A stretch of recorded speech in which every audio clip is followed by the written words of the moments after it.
Good evening. Good evening. Can you hear me? And I'm also live. And எனக்கு அப்படியே host permission கொடுத்துறீங்களா? கொடுத்துறீங்க. Okay.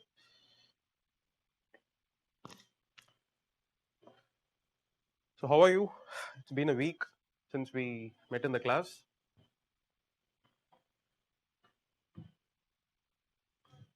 All right. So good. Okay. So how was the test? What was your feel about the test? Thank you. I'm also good. So how was the test? It was very hard. Okay. Yes, understandable. But the questions which you thought were hard are the questions which I call as the swing questions. The ones which I used to tell in the class that these are the questions which people will not be able to perform very well. These are the kind of questions where you can turn the tides in your favor, right? So you have a lot of such kind of questions in this particular test. Okay. And let me show you that these questions can actually be attempted. Okay, many of you might have not attempted more than 7 questions, I believe, 7 to 8 questions maximum, because there are always 2 questions are very, very tough. Okay, so that way also, even as a general audience, without much specialization on these topics, let's see how can we approach these kind of questions. Because definitely, it's not the same predictable questions which you will be finding in the examination. Not all the questions will be as predictable as how you would expect it to be. There is always a shocker like this. And so how are you going to attempt this? Let's have a look at them. Okay. In fact, they are not very tough. So is there anyone who has attempted all the 10 questions decently? Okay. When I ask you decently, I'm not even referring to facts. I'm just asking you a question that were you able to write something relevant to all the 10 questions? If not 10 questions, at least for 9 questions, were you able to write something that is relevant? When you write, you naturally get a feel that, okay, I have not deviated from the demand of the question. So were you able to get such a kind of a feel? Okay, so 2 of you. Okay, all right. Good, good. So let's get into the discussion. And so after writing the test, were you able to look into did you browse, did you find out what were the answers for those questions? Do you actually have a fair idea of what are we discussing about? What are we dealing about? Was it something in current affairs or not? Did you actually take the efforts to go through internet and find out the material? Where can I even find material for these kind of areas? Did it even come in the news or what? Is it actually relevant to current affairs, or is it last year's current affairs or not? These are all things which you should have actually done yourself. Okay. Okay. So let's get into the question. The first question, what is the first question? Okay, digital epidemiology has an important role to play in preventing disease outbreak. Discuss. Okay. Digital epidemiology has an important role to play in preventing disease outbreaks. Discuss. 10 marks. So when you know that you are going to write for 10 marks,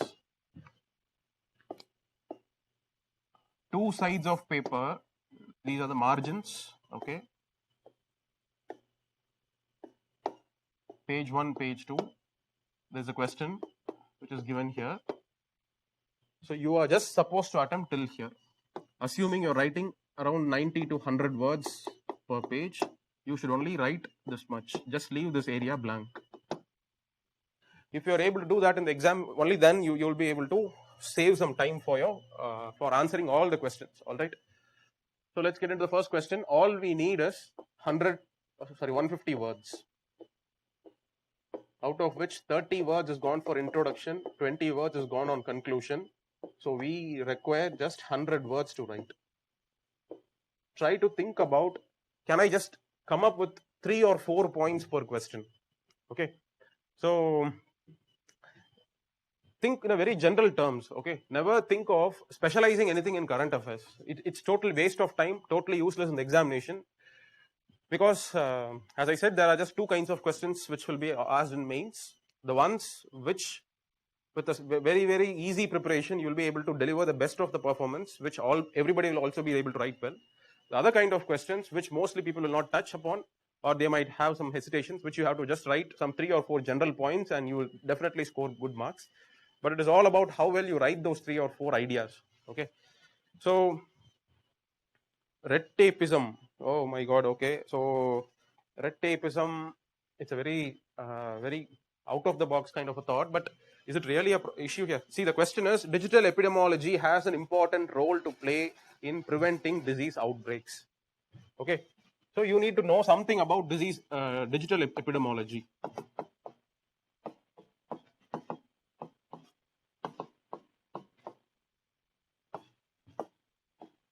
Even if you know what is epidemiology, you will be able to guess. These are the kind of questions exactly how a UPSC question can be. Even if you know what is, even if you would have missed it out in the Hindu newspapers, if you would not have focused about these issues when it would have appeared in the news, even then still you can score marks in these kind of questions. How do you do that? You'll have to just think about what do we understand by epidemiology first. Do you have an answer for that? If you have that, you will naturally guess what can be digital epidemiology. Okay. Telemedicine is not epidemiology. That's different. Arogya Setu, that's correct. So that is the example of digital epidemiology. That's just one aspect of epidemiology. Okay, it's just about monitoring, nothing more than that. So what else? So first, what is your understanding of epidemiology? How do you define this?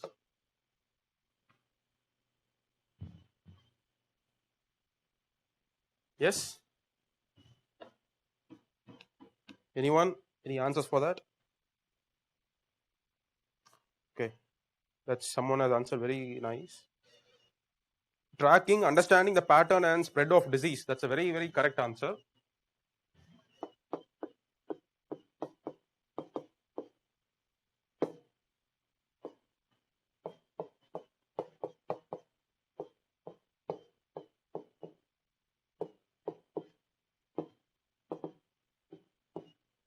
Okay, so this is something that we are going to achieve through digital means.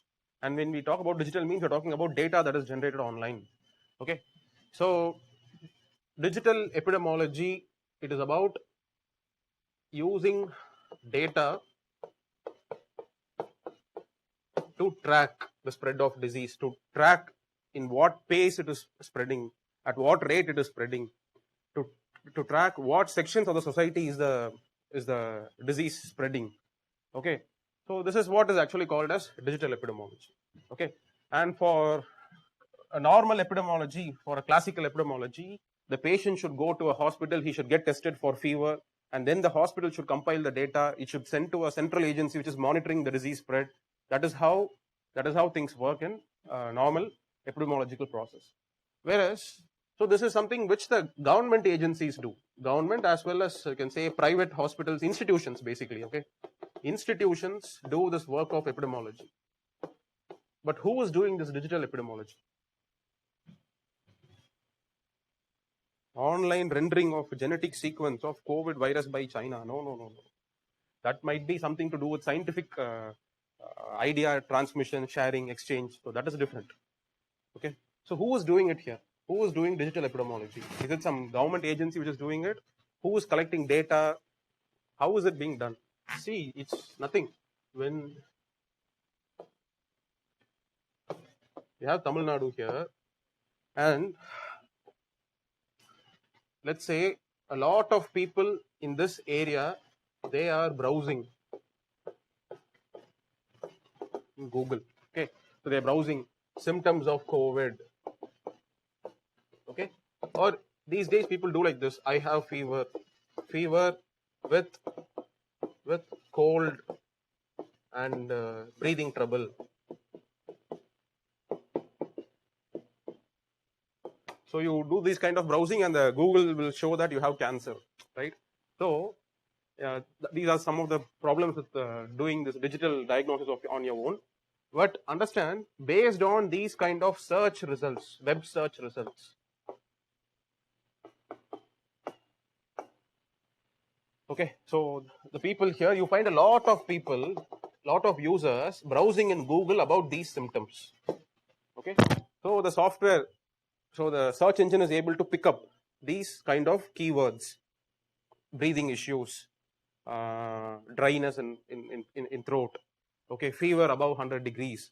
So the Google software is, so the algorithm is able to pick up all these kind of keywords, And what Google does is, now it comes up with a trend. It comes up with a pattern that so many people in these area are suffering from this particular disease.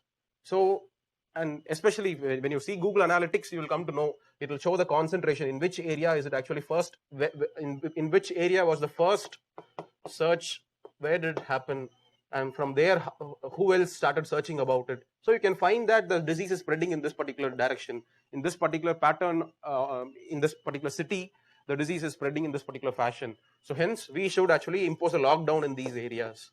Okay, so this is what government can actually do. So Google will only give the search engine, people can search about their diseases, then Google Analytics will point out in what fashion is the search results getting generated. So from that, Google can actually identify that, okay, these people are suffering from these kind of symptoms. Okay, so this is what is actually digital epidemiology all about. So in normal epidemiology, you rely upon institutions to give you data, then institutions will find out, okay, in these colonies it is actually spreading, but digital means has made this process of epidemiology even more simpler. So this is what is actually the concept all about. Okay, from this perspective, let's approach the question again. What is the question? Okay, digital epidemiology has a role to play in preventing disease outbreaks. Yes. So what can we write here? You can talk about first probably spatial spread of disease. Okay, so you'll be able to, governments can easily identify these are the areas where the disease burden is concentrated. Okay, all right. Next is, you can find out maybe contact tracing can be done. Say for example, what if Arogya Setu app is also there in your mobile, and you have also searched in Google about all these symptoms. So the government is able to correlate these symptoms with this particular user, Arogya Setu user name Rajesh. Okay, and now since Arogya Setu app is also there, now wherever Rajesh moves, wherever he goes for the last 1 week, wherever he has actually gone, so the government can assume that the chance of transmission to all these areas is higher. The government can naturally start testing process for all these kind of individuals. Wherever Rajesh has moved, so government can actually take those samples, and they can, in those localities, the government can start testing whether the person has a COVID or not, any other diseases also. So this is also something that can be achieved by means of digital epidemiology. Okay, and there is also something else also which can be spoken about, which is about you can say patient monitoring. So during the time of COVID, a lot of ideas had come in the government. Okay, one of the ideas is giving pulse oximeter to each and every COVID patients. Okay, so give it to COVID positive patients, let them monitor their health in their home, and let them just put that as an entry in Arogya Setu. With that, we'll be able to find out whether the patient's condition is actually it's aggravating or is he recovering. Okay, so that way also it can be actually helpful in containing the disease. Maybe if it's actually aggravating, then the government intervention has to completely change altogether. So there are many applications which you can actually think about. So if you can just talk about these 3 or 4 points, I think the answer will be sufficient enough. And then you can also, another important use can also be to find out in what age group. Okay, so if you find that it is the children to whom this disease seems to spread easily. Okay, if you're able to find that from data, because everybody is registered with their email ID in Google, so Google naturally captures your birth date and everything also.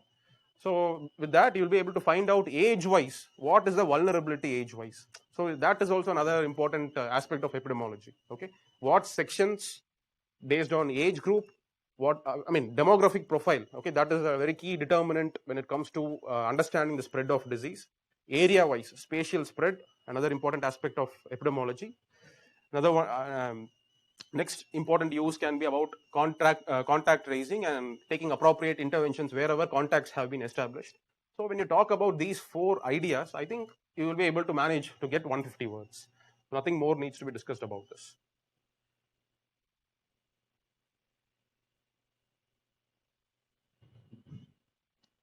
So since it is mentioned to discuss, shouldn't we talk about cons? No, you should not talk about cons. The question is so straightforward.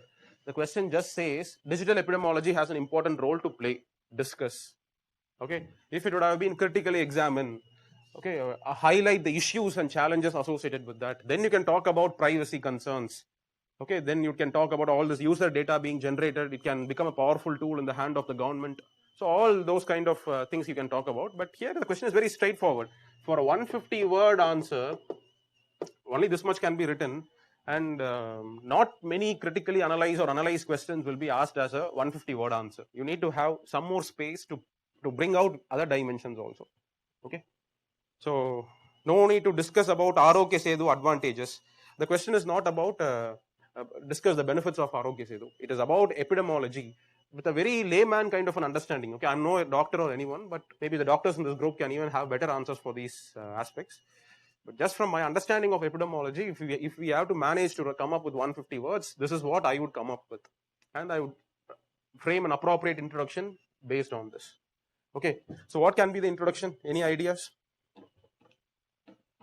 I mentioned about Taiwan pioneering in this field so effectively to reduce COVID-19 cases. Yeah, you can definitely you can mention about examples if you have any. You can talk about it. No issues at all. Like Google flu trends, that's correct, and health, that's right. Google flu trends was actually experimented, and they were able to contain, so that was a successful example of digital epidemiology. Yes, that's right. So that's all. This answer is simple.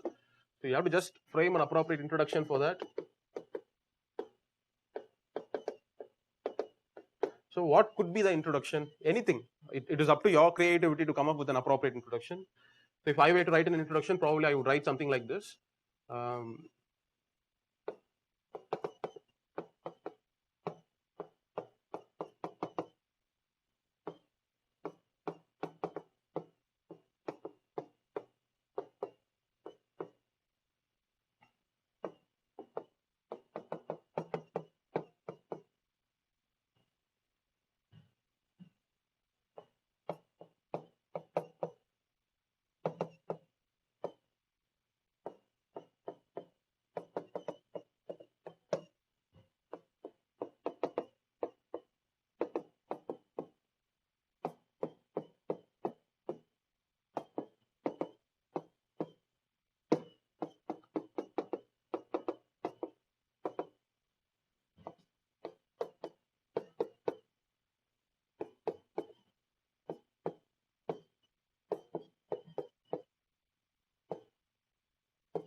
Is the question about diseases or pandemics?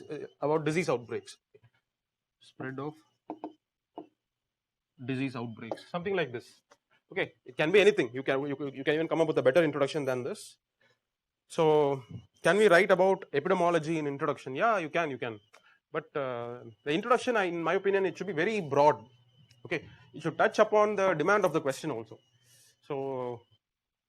So if you start writing about the definition of epidemiology, then that is not actually a very correct introduction, because introduction you cannot have more than 30 words, because once you start writing about the definition of epidemiology, 30 words is already over. Okay, so keep that in mind. Maybe you can bring that as a part of your content. You can say that these are the normal methods, these are the normal objectives that are achieved by conventional epidemiology, and whereas when it comes to digital epidemiology, the data is actually generated outside the institutions, and the end result being the same. It is used for the same purpose, but just that the source of data, it varies. So you can just talk about the definition of digital epidemiology in the content part and start addressing these 3 or 4 points. So that is how you can approach this question. Okay. So this it's so easy. Okay, if you just know how to write without a grammatical mistake, without any issues, answer writing is so easy for this exam.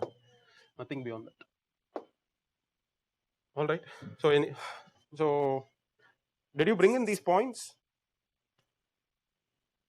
All these do not even require any preparation. Okay, just from whatever you have read in the newspapers, I'm sure all of you would have read about these things, Arogya Setu, and if you have prepared on all those topics, if you are prepared for the purpose of UPSC for Arogya Setu, then definitely you would have come across the spreading, tracking, monitoring, contact tracing, all these things I'm sure you would have come across also. Were you able to bring in these 3 or 4 points? Got 3 points, right? That's good enough. That's good enough. Okay. And also, if you have any issues with time management, ensure that, I'm talking about the main examination, when you write for 250 words, when you write for 250 marks, the real feel in the examination is such that 1 hour, 1 hour, 1 hour. So you have 3 hours totally. Usually what happens is we go very slow in this particular phase. We tend to come up with the best of the points. So this phase generally goes slow. So you will be able to finish only 25% of the total marks. But ideally you're supposed to have completed 33% of the marks in the first 1 hour. Generally it goes slow, then we start racing here and there, finally we start scribbling something here. This is how the examination cycle actually works. So as a part of your answer writing practice, ensure that whatever may be the test period, break it into 3 parts and ensure that, say for example, the test is for 120 minutes. So break it into 40, 40, 40. And if it's for 100 marks, make sure that you complete 35 marks in the first 40 minutes, next 40 minutes. You have to allow time equally, especially the first 1 hour, first 1/3 of your time. That is the time where you should be really writing fast. Okay, so just keep that in mind. I don't know how many of you had issues with time management for this examination, but you can just keep that as a reminder. All right, we'll just move on to the next question.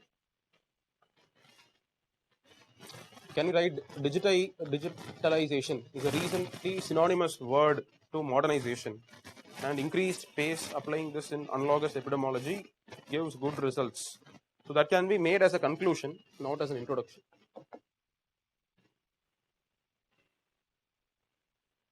Next question, what is welfare bond? How will welfare bond help to sustain the economy during critical times? So how many of you have answered this question? What is welfare bonds and how will welfare bond help to sustain the economy during critical times? This is for 10 marks. Okay.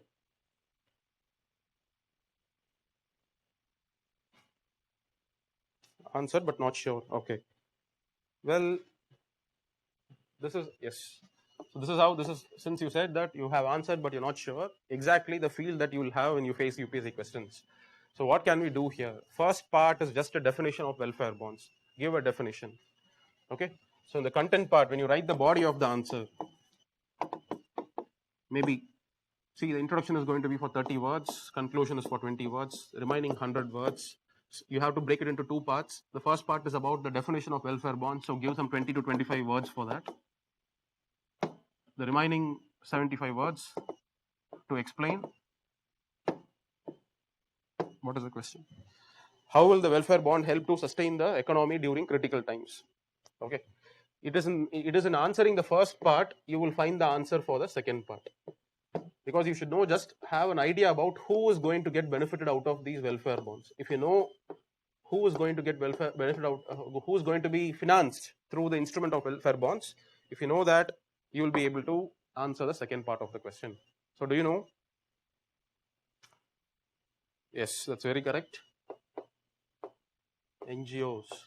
If you just know this part alone, you can manage the second part of the question. Okay. So how can you actually link? So Swati. Okay. So since you have mentioned it as NGOs, so what was your answer for the second part? What did you bring? What was your idea for the second part? Can I know what was your thought process for the second part of the answer? See, for this, what do we actually understand by welfare bonds? These are just financial instruments, okay, just like shares floated by private companies. What is the purpose of stocks? What is the purpose of shares issued by private companies? So as to raise capital for their expansion and operations, right? So you make the public as a shareholder, and through that process you mobilize money which can be actually used for the company's development process, right? So that is the purpose of equities. So similarly, we have to think about a novel concept called as welfare bonds. Okay, what is actually welfare bonds? So usually, yes, welfare bonds, it is just like, think like a corporate company. A corporate company uses equities. It issues equities so as to mobilize funds from public. So public will become a shareholder in this company. They will put in some money in the company. Similarly, for NGOs, you have a concept called as welfare bonds. NGOs for their operations, for their activities, can raise money from public. So that is done by the instrument of what is called as welfare bonds. That's all. It is as simple as that. Okay. So this can be the definition for this 20-25 words. The definition could be something like this. The welfare bonds are financial instruments which are traded in specialized exchanges for this purpose. The exchanges are social stock exchanges, a novel concept which has been put forward by the Finance Minister of India. And through the instrument of welfare bonds, the NGOs can be financed for carrying out their various activities. That's all. This is the definition of welfare bonds. Okay. So, yes, going to the second question. So, how many of you were able to answer the second part of the question? How will the welfare bond help to sustain the economy during critical times? It's a very, very general answer that you'll have to answer. But for that, you should know the role of NGOs. Okay, because welfare bonds are for the purpose of NGOs. So NGOs are going to use the money that they have mobilized. So what is the work of NGOs? Where do they actually involve themselves in? If you have an idea about it, you will be able to manage for this question. Otherwise, you will not be able to write a good answer here. So how many of you were able to? Sir, I don't understand the concept of welfare bonds. Can you please explain it once? Yes. See, you have Reliance.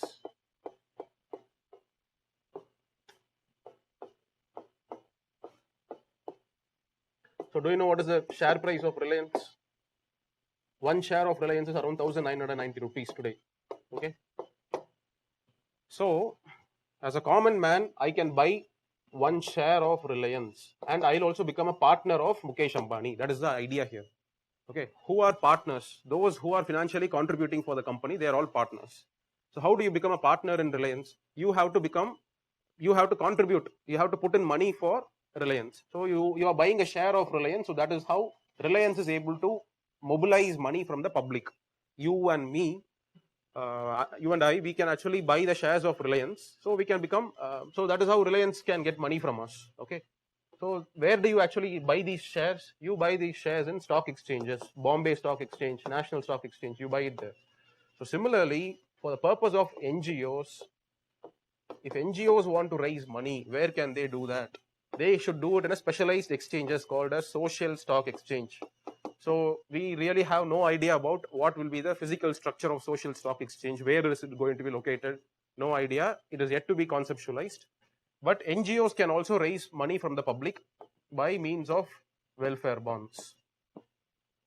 Even companies also, they also issue bonds. Okay, equities is just one method of raising money. Even corporate companies issue their bonds with a 4-year maturity period, 7-year maturity period, and after that, the companies had obligation to buy back those bonds. So anyway, so you have to just understand that welfare bonds, they are just financial instruments. They are instruments for the common public to fund these NGOs.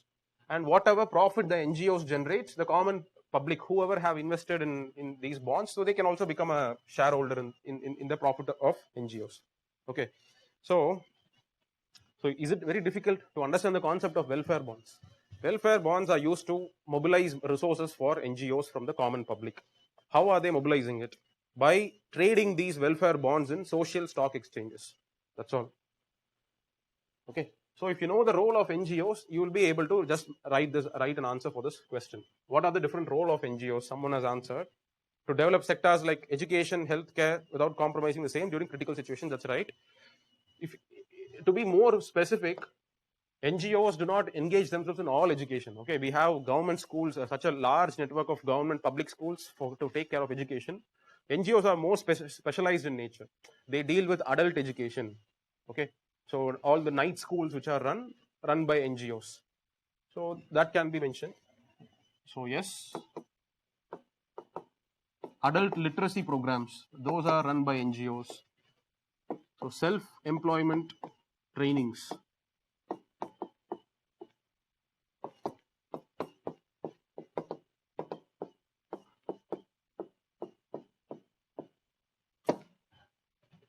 have you heard of this DDU GKY? Deen Dayal Upadhyaya Gramin Kaushal Yojana, DDU GKY.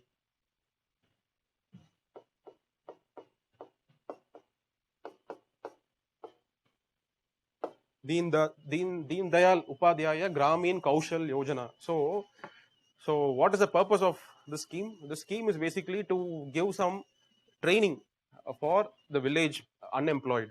Okay, so you find a lot of sales girls working in all these textile showrooms, right? When you go to Reliance Trends, you find a lot of people working there, and you have hotel receptionists, you have beauticians in spas and parlors, and you have air hostesses. So for all, and drivers, plumbers, electricians. So all these kind of last mile self-employment generation training programs, the government does not directly deal with that. The government has no agency to do its work. Okay. For carrying out land inspection works, government has Tahsildar, village revenue inspector, all these people are there. But to give these kind of training to the youth, government cannot establish a permanent workforce for that. That is not possible. So that is why government will rope in these NGOs. Government will give the NGOs money. NGOs will take this kind of youth and they will start training them. Okay. So this is also one other role played by NGOs. So you should just know something about this. In addition to that, another important role played by NGOs is on, you can say, rural development.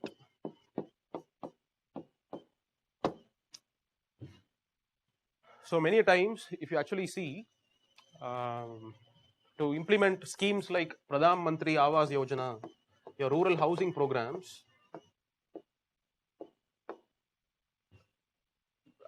you will not find very capable masons, very capable people to work in the rural areas. So what do these NGOs do?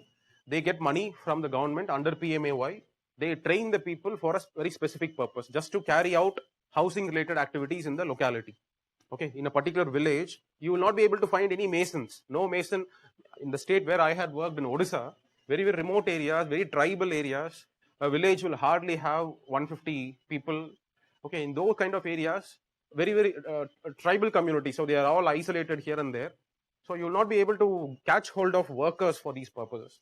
So the community itself has to be trained. The community itself will have to be trained. Proper masons, they have to be trained. And with that community itself, they will start building these kind of houses. Okay. So this is also another important role of NGOs. So what is the question?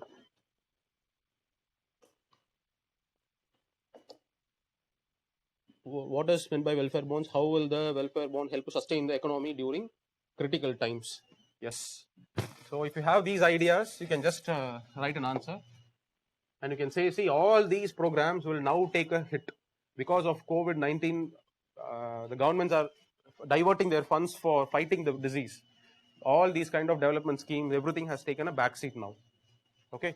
So in this kind of a situation, when the fund flow to all these kind of training, they will definitely not get funds for all these purposes. First priority of the government is to divert all funds available for buying sanitizers and all these kind of things. So all these kind of program implementation, everything is going to come to a standstill. So in this context, NGOs, if they're going to raise money through welfare bonds, this can be channelized very well for effectively continuing these kind of activities. Okay, it's not that COVID alone is actually priority, but people should also get a roof over their head. People should also find meaningful avenues of employment, especially during this time. So how do you do that? It is only when you ensure continuous fund support for NGOs. NGOs are otherwise, except for government funding or from funding from foreign sources. And whenever money comes from foreign sources, it comes with a lot of conditions attached. And it can be used for various other purposes also, for various missionary, conversionary activities. That's just one example. There are many other issues associated with the foreign source of funds when it comes to NGOs. But yes, so at this point of time, assured supply of funds through these welfare bonds can help these activities of NGOs to continue without any problem. Okay, so this is how you'll have to bring out an answer, stitch these two ideas together and present an answer. Okay. So how many of you have written on these lines?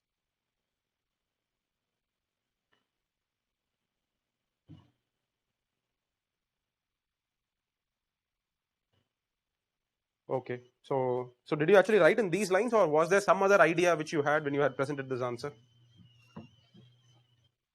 Okay, written generally, but not particularly like this. Okay, okay. So what could be the general way of writing? What was your general ideas? May I know your general ideas? What did you write generally? But I believe many of you would have got the definition of welfare bonds correct. So I hope you got the definition of welfare bonds right. Sir, can we also write the benefit perspective of public from this in critical times? NGOs often become more active during crisis, and this helps to raise the market value, benefiting investors too, and the economy is sustained. Maybe these are all very secondary spin-offs which can actually come. Okay, people getting benefited, the investors getting benefited out of the activities of NGOs, and then that benefit going to trickle down to all other sections of the society. Those are all spillover effects which will take its own time to materialize. But the immediate benefit is funding is ensured for the NGOs, so that NGOs can carry out different activities. Even financial inclusion, that is also another aspect in which NGOs are focused in. So if you know the various some other roles of NGOs also, you will be able to manage this answer better.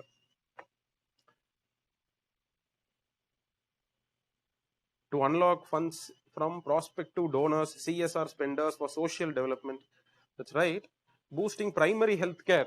Well, see, from my experience, what I can actually tell you is primary health care, education, these are areas where NGOs are not really focused upon. Okay. So, because you see, development, you have the government, the public authority, then you have NGOs. Huge in size, can mobilize a lot of resources. NGOs, microscopic. They operate at a locality level, not more than that. A state operates at a pan-national level, throughout the state level. So it's wherever there is a weakness of the state, the NGOs can step in. Okay. When the state already has a health department, when the state already has an education department, there is no role for NGOs to play, except for a specialized service like adult education, night classrooms, night schoolings. Okay, but as I said, when it comes to skill development, so this is an area where the government does not have any field functionaries at the field level. So then the government cannot keep an examination, it cannot recruit manpower, it cannot organize a department for that purpose. So that is all going to take a lot of time. And once DDU GKY program, once that is actually wound up, then what will you do with these staffs? So that is why for certain activities, only NGOs can involve in. Whereas certain activities, only state can involve. State has to take care of education and healthcare because it is a continuous ongoing priority. It's not like after 2 years, the healthcare program will be wound up. There will be no healthcare at all after that. No. But whereas these kind of training programs will definitely have a time period after which it will not even get any funds. So then you can just say bye-bye to the NGOs and the government need not actually even worry about anything. So when it comes to healthcare and education, I believe the role of NGOs cannot be really brought into in those areas. Okay. So despite reading about social stock exchange and current affairs, I wasn't able to relate it to welfare bonds at all. Okay. That's okay. Maybe, fine. If you do not know, that's not a problem. Maybe you can just know it now. So you should just be aware of it. There will be areas where you will not be able to cover all possible dimensions from your sources itself. No, 1 or 2 areas may not even come in newspapers. So maybe that can be taken care by all these kind of academical discussions and all this. Okay, so yes, 1 or 2 areas you might not find in newspapers, but just ensure that you know something about it right now.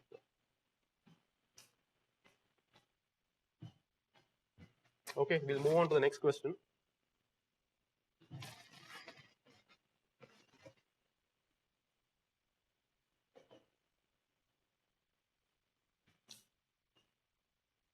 So, Jammu and Kashmir Civil Services Decentralization and Recruitment Act substitute the term permanent residence with the domiciles of UT of J&K, analyze the implications of the move.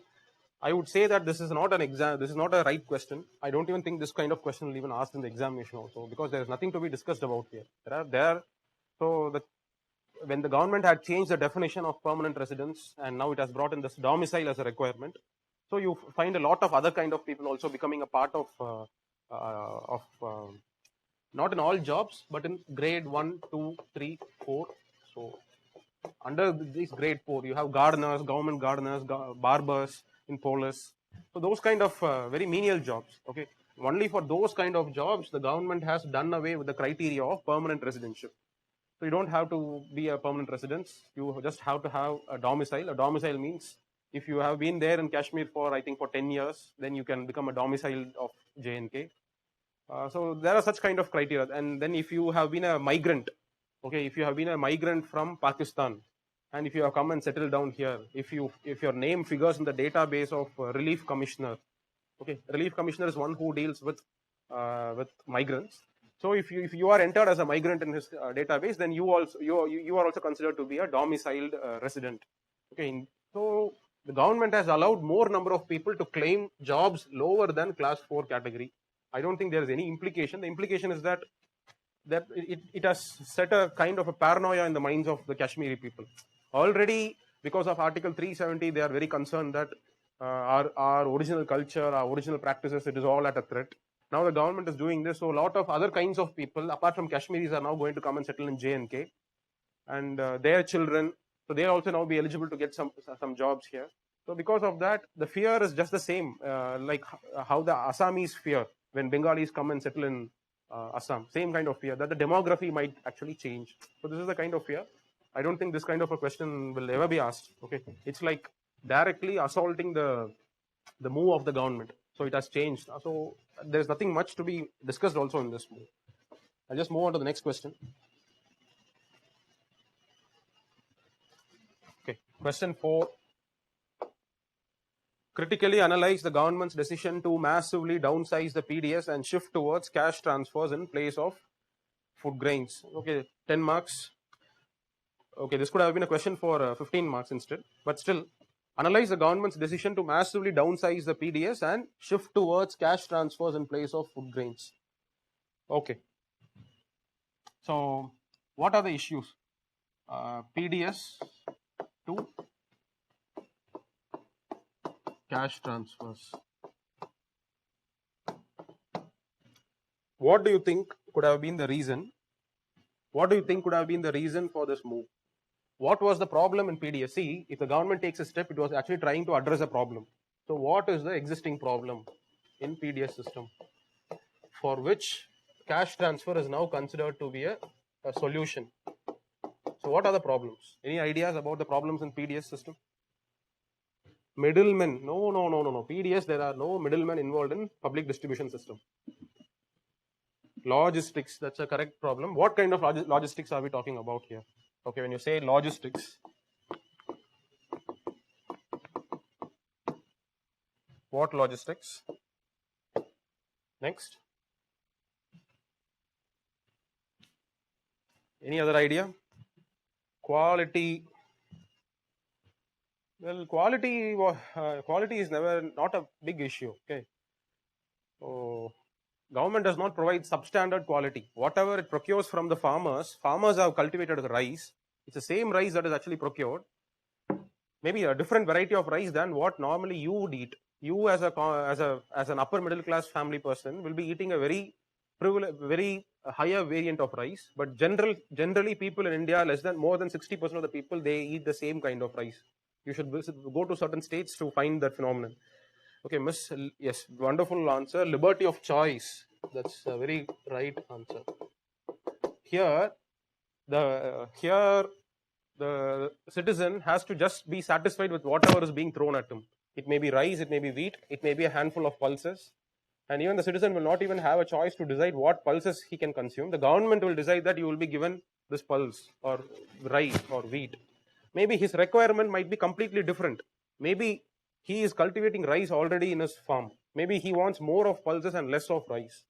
So how do you actually manage that? You have to give some kind of a choice in the hands of the citizen. That is exactly what this cash transfer tries to achieve. So that's a good answer. Storage issue is a right answer.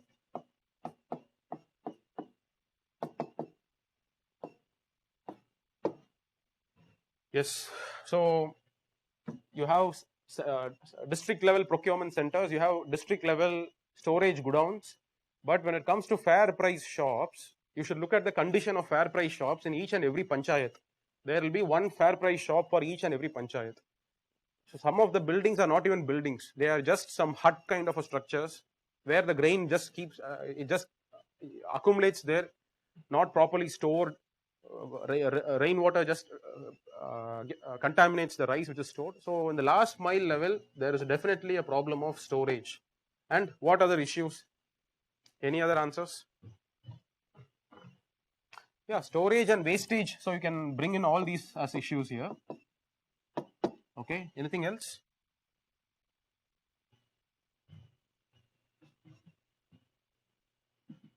Nutritional requirement. See, nutritional requirement is actually taken care in PDS itself. When you use the fair price shops, even there also you're ensuring nutritional requirement, because you're not just taking care of hunger alone, but you also give them pulses. So that way you are ensuring the nutritional security also. So it's the same amount of money which is spent for this, which is now going to be given directly in the hands of the beneficiary. That is the only difference here. Very right answer. So to facilitate interstate migrants, that is very correct. One nation, one ration card. When you continuously depend upon this system, the migrant will not be able to access the rice. Okay, because there is a lot of issues in giving him rice through fair price shops. Logistical issues, transportation. I think we have discussed in the previous discussion. So many issues are there with respect to fair price shops when it comes to taking care of the food security of migrants. But that issue can get resolved when you switch over to cash transfer. The family will be given 5,000 rupees per month. And if two of the family members have come to migrated to some other place, maybe the wife can just transfer 2,000 rupees to the husband's account, and he'll be able to buy his quota of rice, whatever he is required to buy, he'll be able to buy it from an open shop in the market. So it is cash transfer which can actually realize the objective of one nation, one ration card scheme. So that is a very right answer. Any other issues? Unfair corruption practices, yes. There are definitely corrupt practices in PDS. A beneficiary, even though they are entitled to 25 kg of rice, will be given only 23 kgs, 22 kgs. Okay, so it's like a local, it's like a micro power center. A fair price shop will have a 10th standard guy, okay, the 10th standard person. So he's chosen for this post. There is a post called as Jogan Sahayak. So I don't know what it means. Jogan means food, Sahayak means maybe servant.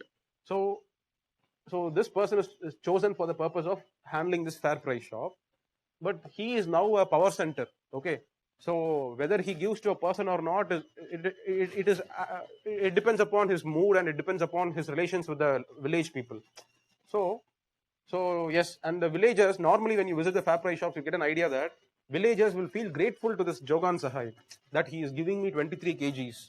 So let him have 2 kgs. This is how the traditional rural mindset in India still remains. Okay, it's not that they don't feel as if they are entitled to that. They feel it's some kind of a charity which this Jogan Sahai is actually giving to them. So yes, definitely there is a scope of corruption here. So this guy will just pilferage 2 kgs from each beneficiary, and he'll be able to sell it in the market, and he can make a fortune out of that. So definitely corruption is reduced. There is no doubt about that. I think this is good enough. Okay. If you can talk about all these issues, you will actually address the demand of the question. What is the question?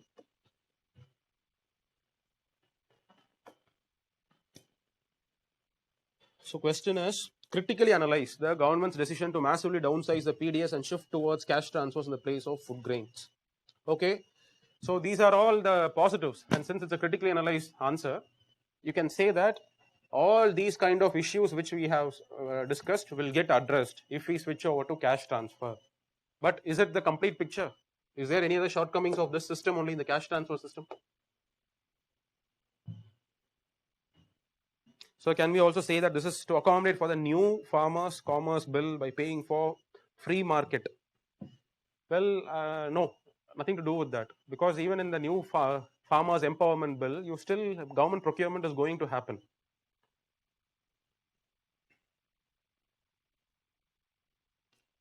Yes, bank accounts. On an average in the rural area, maybe you can make a note of the statistic. In villages, the average distance between a household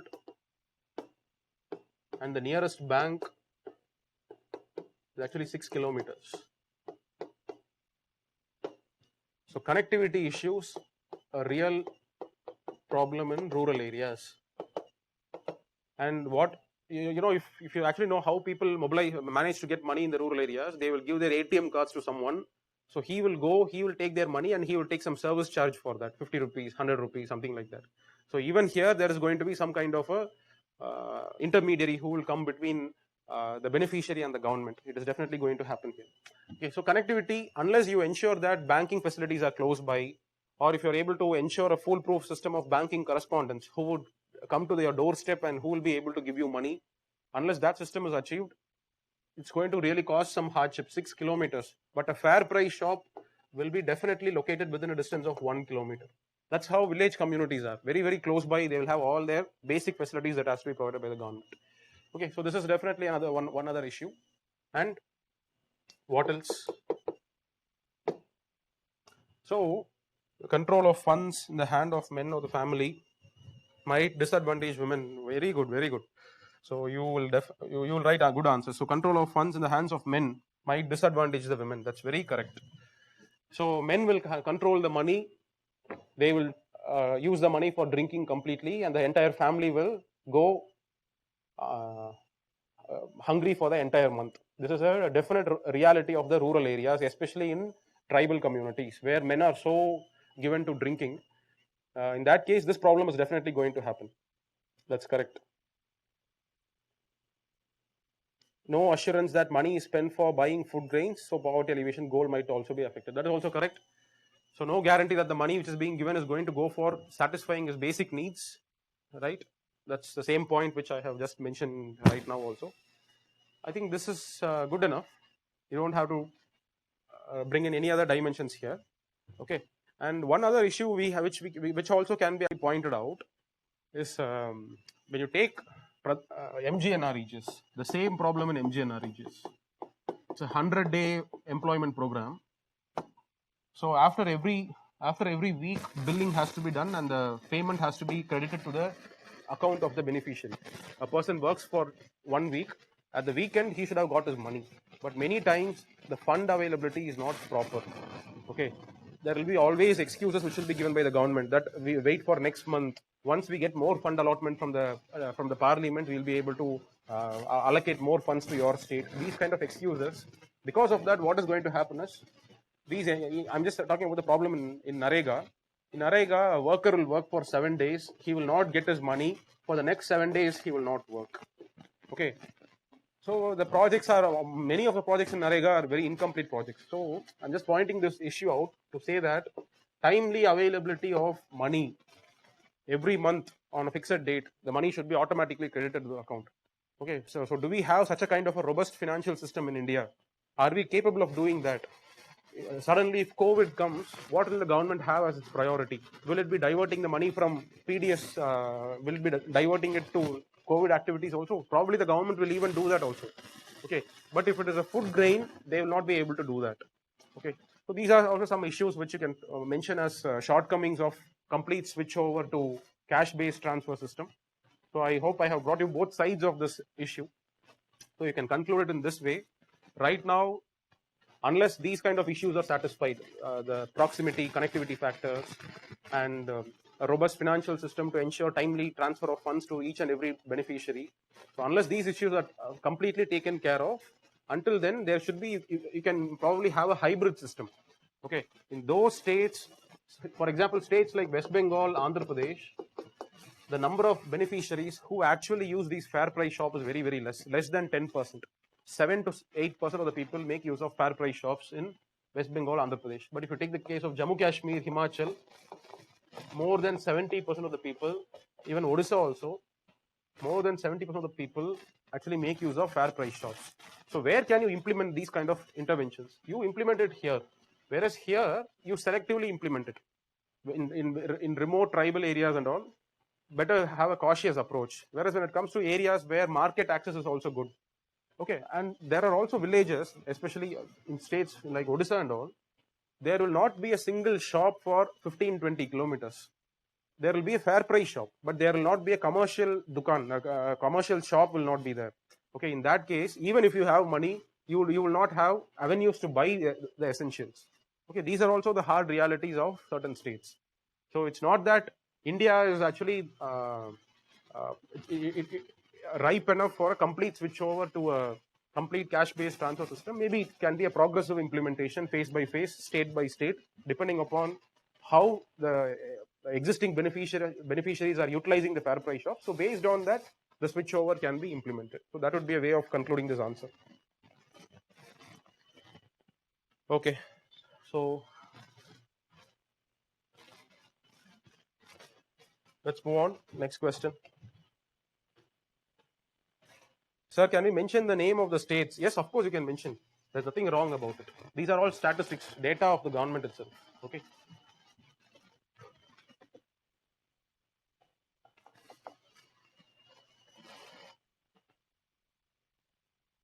There is a strong possibility that the US government will respond to India's equalization levy with retaliatory tariffs. With respect to the above statement, explain what is equalization levy and why is the US government interested in it. So if you just know the meaning of the word equalization levy, you will be able to write the entire answer. Even if you don't know what US has actually done, what step US has actually taken, even if you have no idea about it, just by knowing the meaning of the word, this was actually in news also. It was in the month of April or May, I believe. There were a lot of news about equalization levy.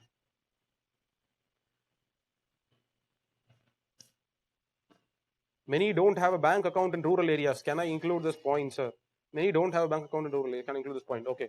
Do you know how many percentage of people are actually financially linked? More than 80% of Indian population are financially linked. Especially people in rural areas, they all have bank accounts. Okay, never have this idea that they don't have bank accounts because of Jandan, Aadhaar, and all these issues. A lot of financial linkages has been achieved in rural areas. Maybe in urban areas, we can say that people might not have bank accounts. But rural areas, I believe every family has their bank account because all of them will be availing MGNREGS benefit, various other schemes benefits also is all done through DBTs. Okay. So, yes. Okay. Anyway, okay, you guys are continuously messaging me about more points for the previous question. I have discussed the necessary points. If you have more points to write, see if it's relevant to the question, if it addresses the demand of the question. And if it does, you can probably bring in. But as I said, you have the space for only 150 words. So how can you bring in more and more points? But you'll have to explain it. You explain it clearly that whether the time is ripe enough for the shift or not, what can be the issues. Just by mentioning connectivity issue, just by mentioning what else? Connectivity issues, timely transfer of funds. The examiner will not be able to understand. You have to mention it clearly. It has to be assured through a foolproof system, through a proper system that timely availability of funds in the individual accounts is ensured. Many government schemes have failed in the past because of lack of timely transfer of funds to the beneficiaries. So this kind of issue should not come, especially in areas like food security. You cannot say that, okay, let him starve for 2 days. I'll transfer the fund after 2 days. That cannot be actually the excuse which can be given by the government here. So, as I said, you will not have the time, you will not have the space to write more than 4 issues at the maximum. That is what I believe is possible to write in a limited space of 150 words. If you're writing anything beyond that, you're wasting time in this one question, which could have been ideally utilized for some other answer. Okay. Okay. Moving on. What is this equalization tax? So anybody, can you give an answer for that? What is your understanding of equalization tax?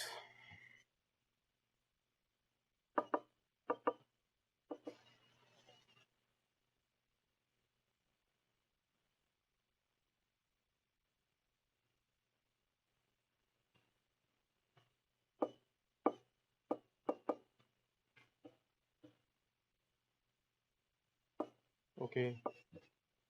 Equal levy of tax object. I'm not able to understand that. Taxing the digital transactions. Okay, that's correct. Taxing the digital transactions. Okay. So is it income tax? Are you talking about income tax?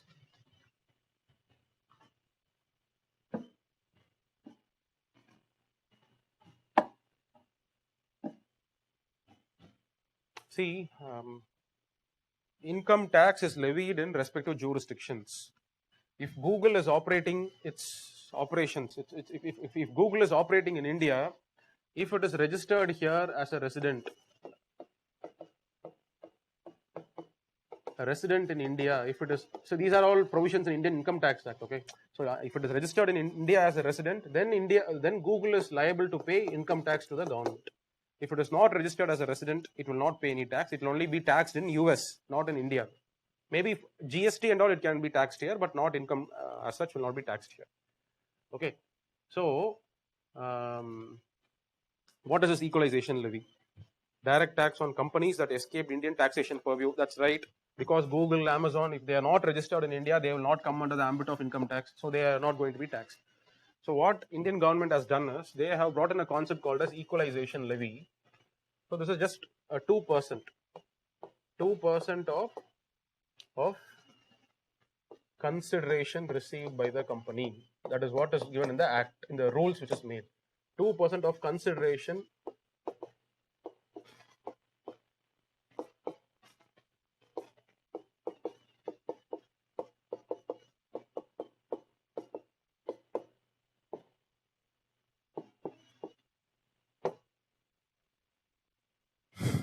So what the rules say is that, let's say there is a product, maybe GoDaddy. So GoDaddy is actually a web hosting service provider. So if you want to start your own internet website, you'll have to buy a domain from GoDaddy. Okay. So GoDaddy is a US based company, and let's say, and I'm sure many of you would have seen this kind of ads in YouTube, right? In YouTube and in Facebook, Amazon. So this is your best hosting solution. Go for GoDaddy, something like this. This kind of an ad you would have seen, I believe. So if that is the case, if you click, so let's say this is in YouTube, and there is an advertisement which is placed by GoDaddy to sell their domains, and Indian IP address, a user who is sitting in India, who is accessing internet in India. So his IP address is basically an Indian IP address. So he is giving a click here, going to GoDaddy website, and he is buying a domain. Okay. So the government says that whatever consideration has been received by Google from GoDaddy will have to be paid, 2% of the consideration. But there is still no clear clarity on what is consideration. Consideration means, say for example, a person spends 10,000 rupees to buy a website. Is it 2% on the 10,000 rupees, or is it 2% on the advertising charges? GoDaddy will be paying probably $1 as an advertising charges. So is it 2% on this 10,000 rupees or 2% on $1? So what do you actually understand by consideration? Still there is no clarity on that. But I'm just bringing it to your attention that equalization levy means it is those companies which are not registered in India, which are not residents in India for the purpose of Income Tax Act. If they are not registered as residents in India, those kind of companies will have to pay 2% of the amount that they receive. Okay. So this is the idea behind this concept, equalization levy. So why is US so keen on this? Because almost all web-based technological companies, Amazon, Facebook, all these companies are actually located, they are registered in USA, and they have operations abroad, worldwide. Okay. So that is why US is actually very much concerned about this, because if India is going to impose this, India being such a close trading partner of US, if India can take these kind of steps, there is going to be a global retaliation in the same manner. Many of the countries are also going to impose their own this kind of a tax on US companies. So the profitability is definitely going to come down. Facebook has to cut down some jobs in US. So all these problems will happen. It's basically a trade dispute. That's all, nothing more than that. So this is the concept of equalization levy. Okay, with this in mind, let's try to understand the question, approach the question.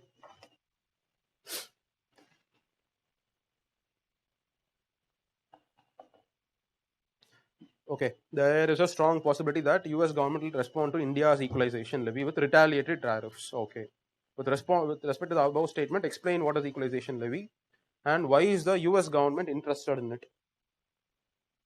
So are you able to understand this equalization levy?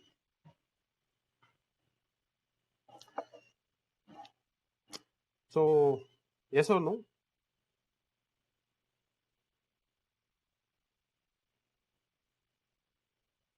Okay. So anyway, the focus of this question need not be about equalization levy. Since is there a question discussion? Okay, explain what is equalization levy. So you have to just mention whatever I have told. Equalization levy is a is a is a is a tax which is imposed on a non-resident company for the sale of any digital goods. Um, it could be data also. Say for example, e-books. E-book is, you cannot call it as a good, but it's actually data, a data of 1.5 MB.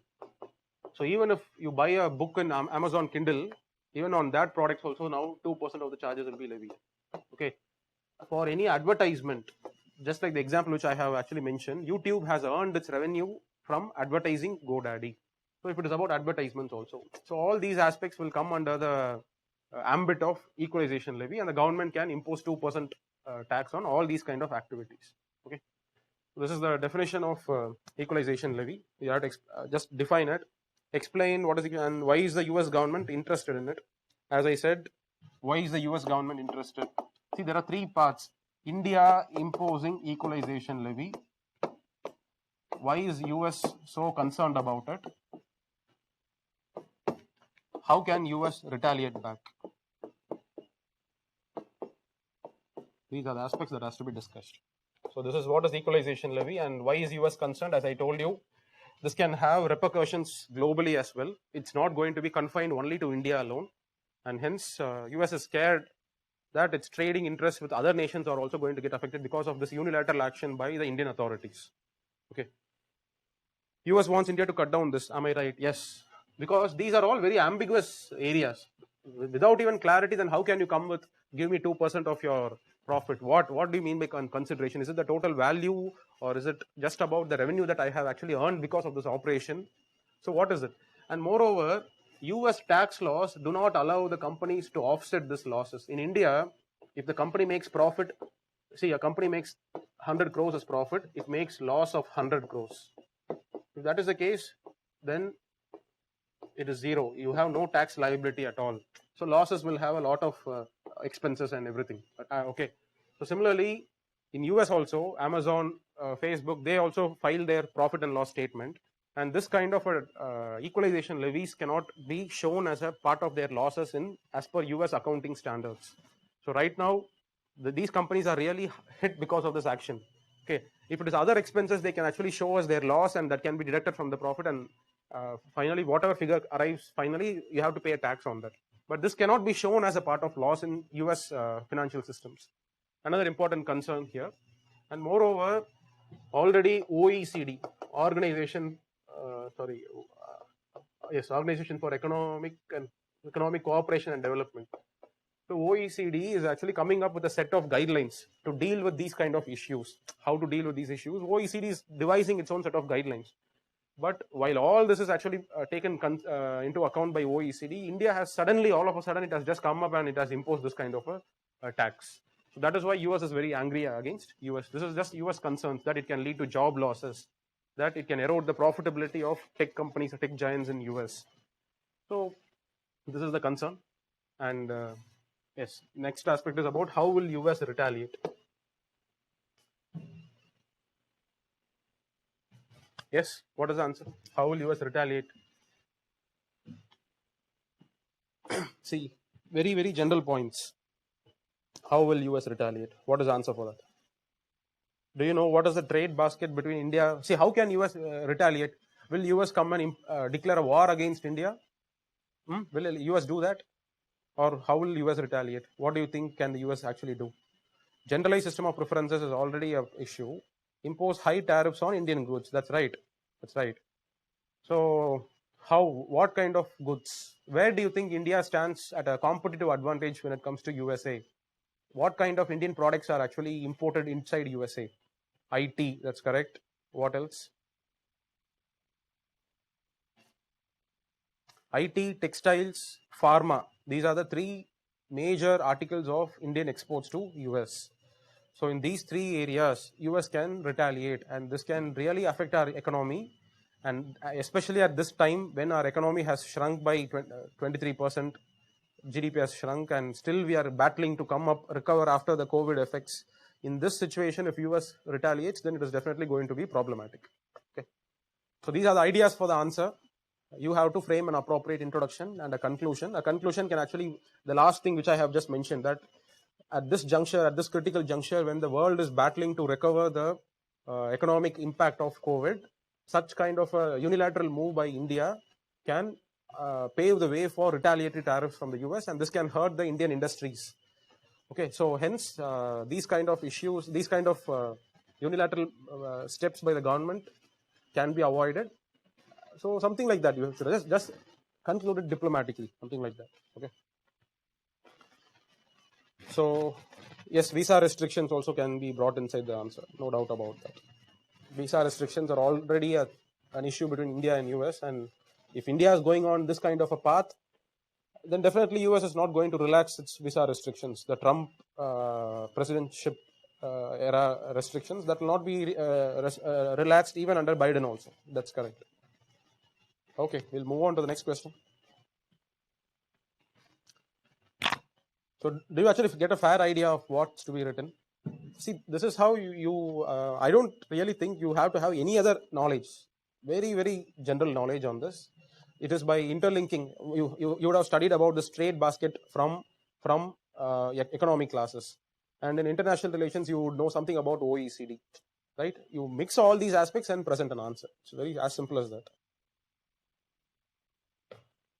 Okay, we'll move on to the next question then.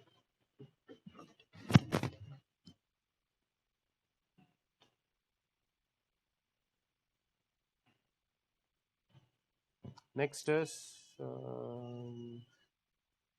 yes, should the country need sovereign legal framework to govern social media platforms? Comment. See, these are all very good questions. These are the questions where you can actually, which differentiates someone who can really write a good mains answer from a bad mains answer. Something which you have to improvise on the spot and write definitely can fetch you a lot of marks. Whereas questions like explain separation of powers, all these are very boring to write because everybody will also be writing the same points. But these questions gives a lot of room for you to show your individuality in the answers. At the same time, don't think of preparing anything very doing some extraordinary, some specialized kind of preparation for these questions. Very general, just as a part of your normal discussions and as a part of your normal paper reading, you can pick up answers for these type of questions. So what is the question? Should the country need sovereign legal framework to govern social media platforms? Comment.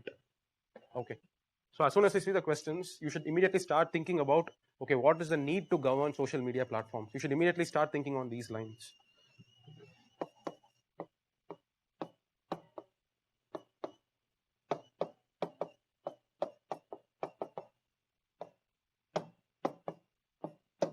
Yes, what is the need?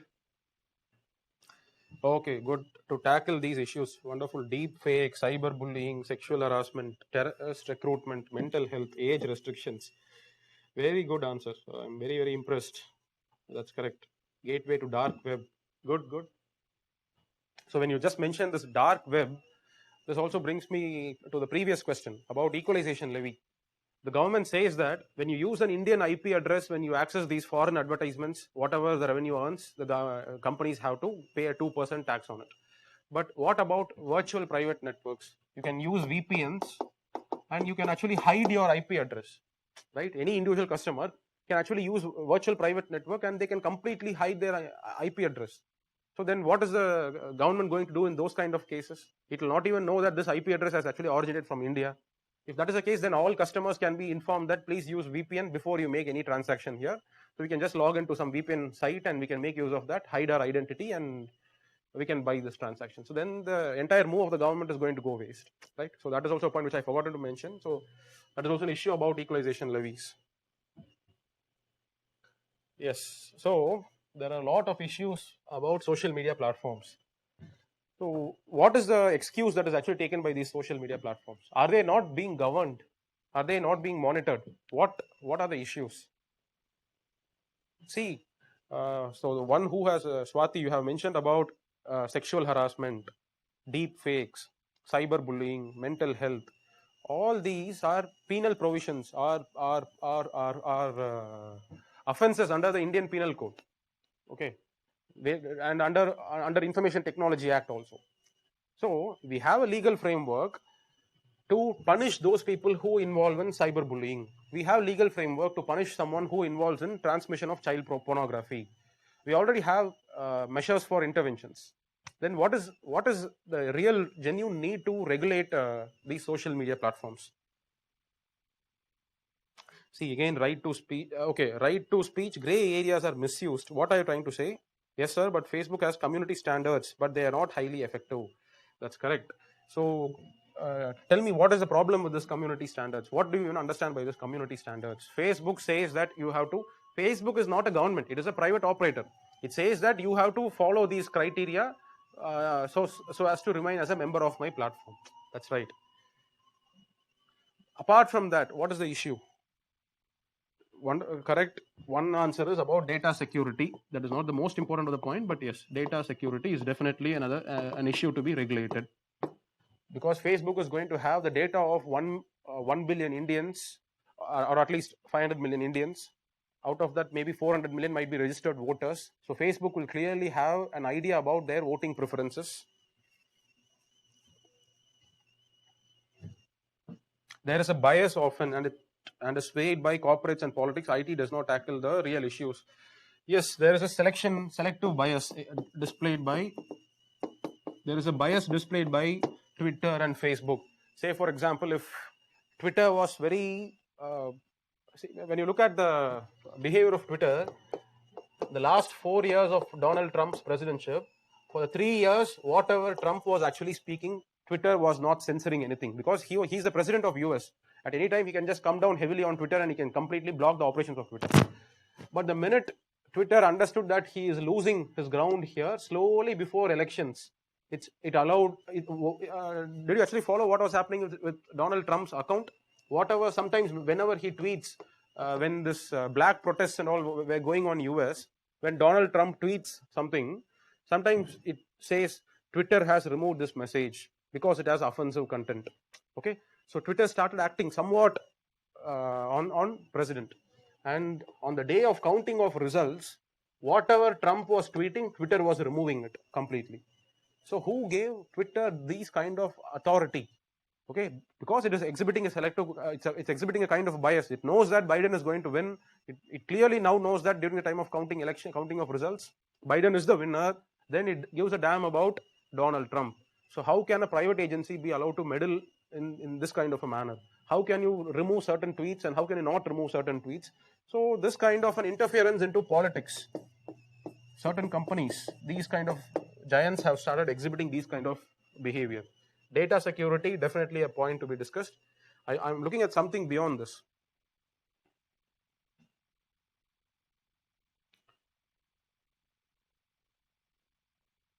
Access of government to private profile, direct messages. This would be major hurdle to enforcing the IPC. No, whatever may be the encryption, they have to operate within the confines of IT Act. Okay, if the government asks for data, all agencies which operate in India, they have to share the data. That is all non-negotiable. Question here is about social media responsibility. Responsibility in the sense, what Facebook, Twitter, they say is we are just platforms. We are not the direct perpetrators, or we are not the creators of content. We are just bringing individuals together on board on a common platform. So we cannot be held liable for any of the actions that these people do. This is the common excuse which is actually mentioned by these kind of platforms.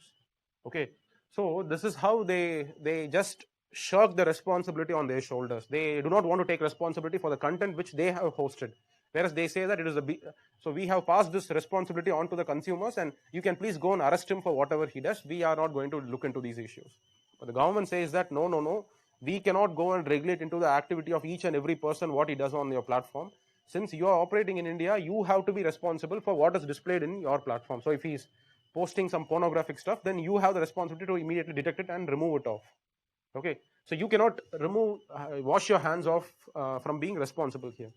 So the government has to make social media companies responsible.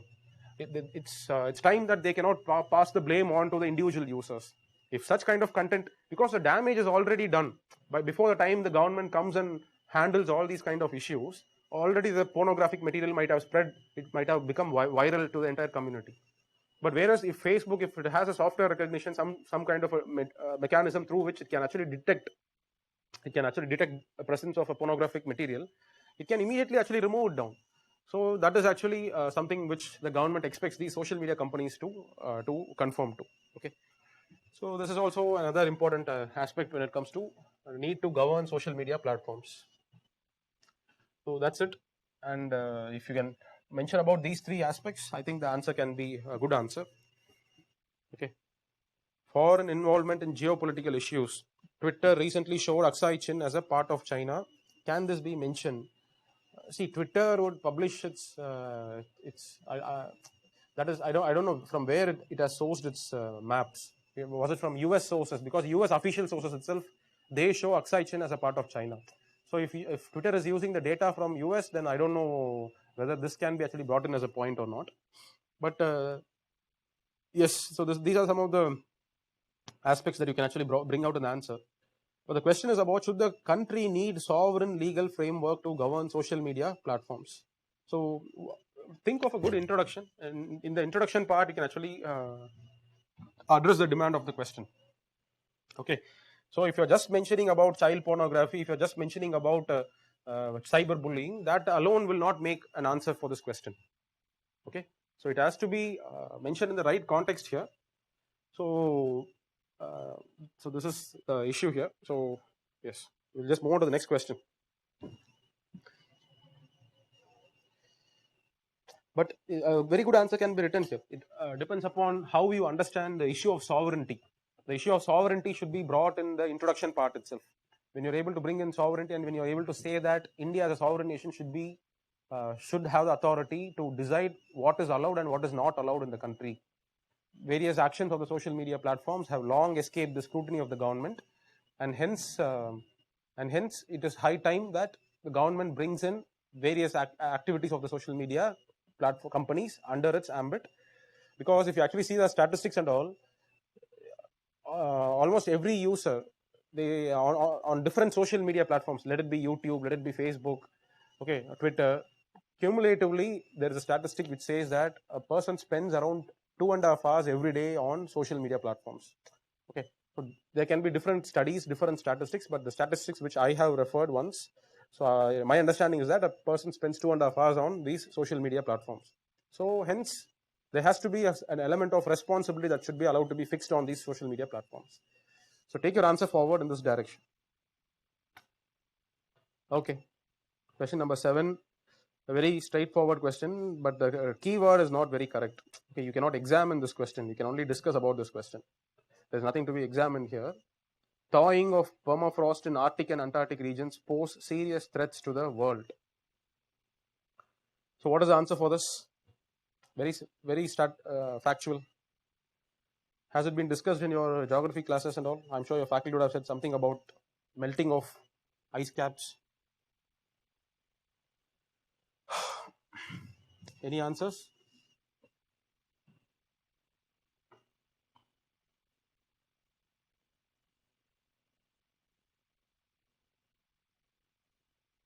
Okay.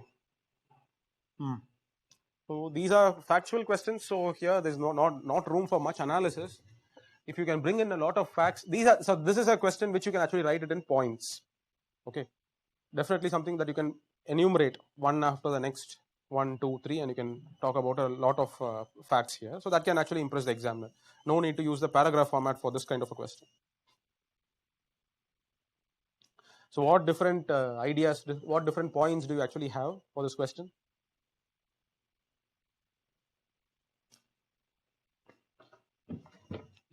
I believe all of you would have attempted this answer. This is a very easy question. Yes or no? So did you have a problem attending this question also? Was there any issue in attending this question?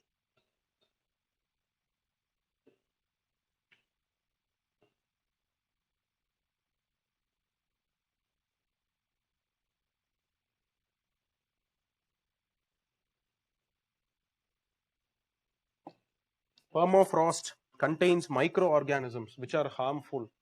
Melting of it may spread them and cause pandemic like COVID. Is it so? I don't know about it. Please verify it from the internet. Okay, this is something which is new to me.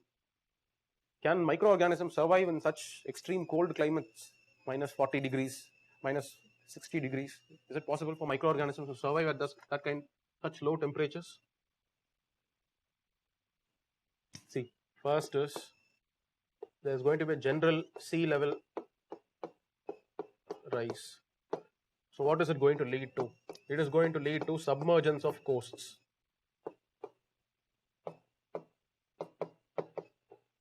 And migration, relocation of communities, coastal communities, and many important cities of this world happen to be the coastal cities. So you have these kind of problems here. Okay, next. The question is impacts, right? Pose serious threats to the world. Yes. So this is one threat. Loss of employment opportunities and resulting migration because of increase in sea level. That's a very correct answer. Release of CO2 and methane. Right.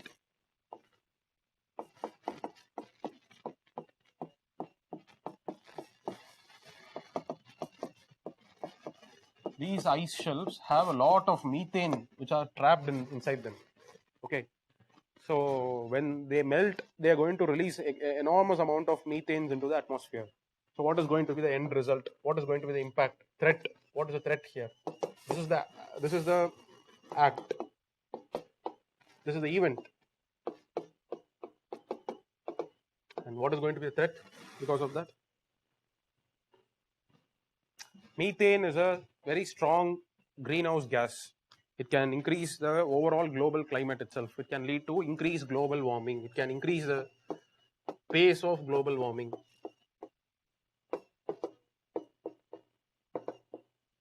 Okay, what else?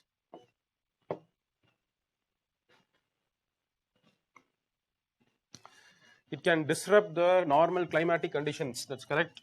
So it can disrupt the normal climatic conditions. In what way?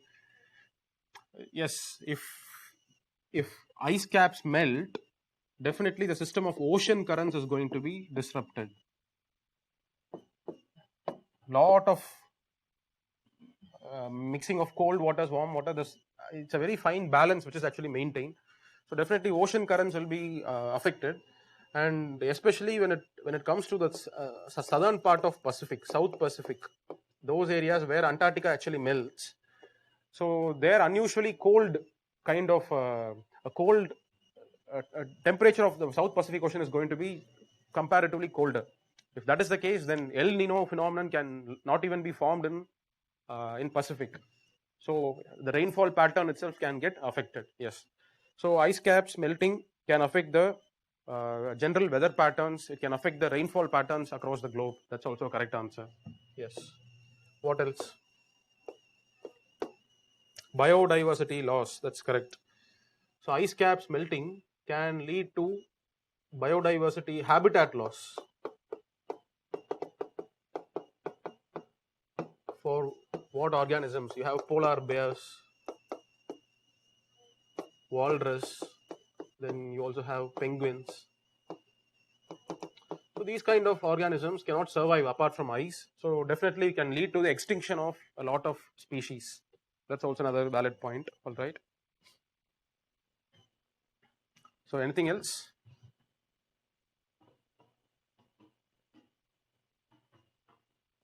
And when we're talking about habitat loss, we can also talk something about biodiversity shocks, ecosystem shocks. So much amount of ice, if it melts, comes in, gets into water, the salinity itself is going to get affected. If salinity is affected, many of the marine ecosystem, it cannot suddenly cope up with such a kind of a shock. Okay, so that can also be brought in as a part of your answer. Okay, anything else? Okay, sir, there are reports on frozen microbes in permafrost. Idea resurfaced during the spread of anthrax in Siberia in 2016. Good. If you have that point, okay, you can write it. No issues. I think that will be good enough. So it's a factual question, nothing more to be discussed.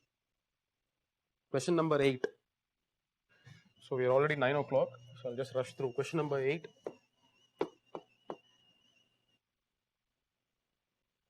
As when ice melts, the reflection rate is affected and temperature increase. That is also a very correct point. Ice caps, both in Arctic as well as Antarctic.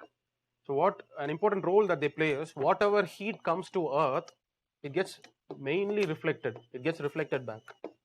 Okay, if the ice caps were to melt, this heat, the solar radiation is not going to be reflected back. If that is the case, then again global warming is going to increase. So a lot of points can be written. So I hope you have some 5 or 6 points, because here in whichever answer you're not able to, where there is not much of a scope to create an argument or to analyze, you should just have good number of facts to come up with in impressing the examiner. Okay. Okay. The next question, 8th question. What is this? Underwater domain awareness, right? What is this? Maritime domain awareness. There is a pressing need for India to develop a comprehensive underwater domain awareness strategy. Okay, analyze, 10 marks. There is a pressing need for India to develop a comprehensive underwater domain awareness strategy. Okay.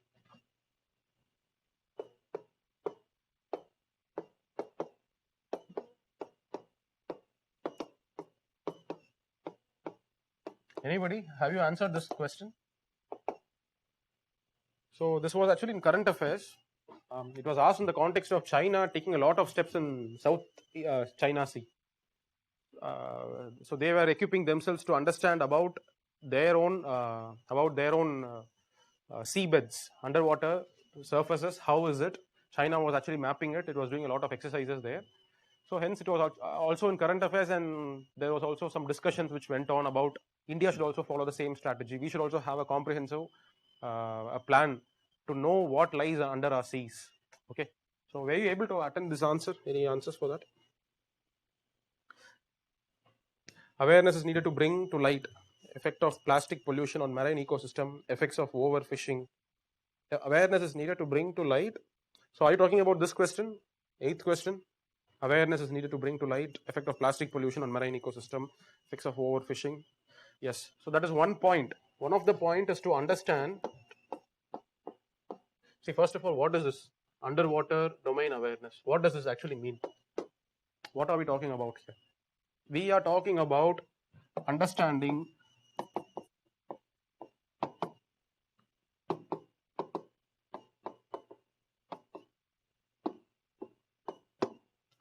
so how can you do that?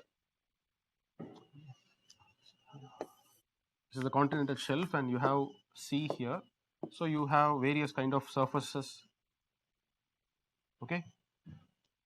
And you have a lot of biodiversity here and there. You have fauna, flora, microorganisms. All these things are here. You have mineral resources also here.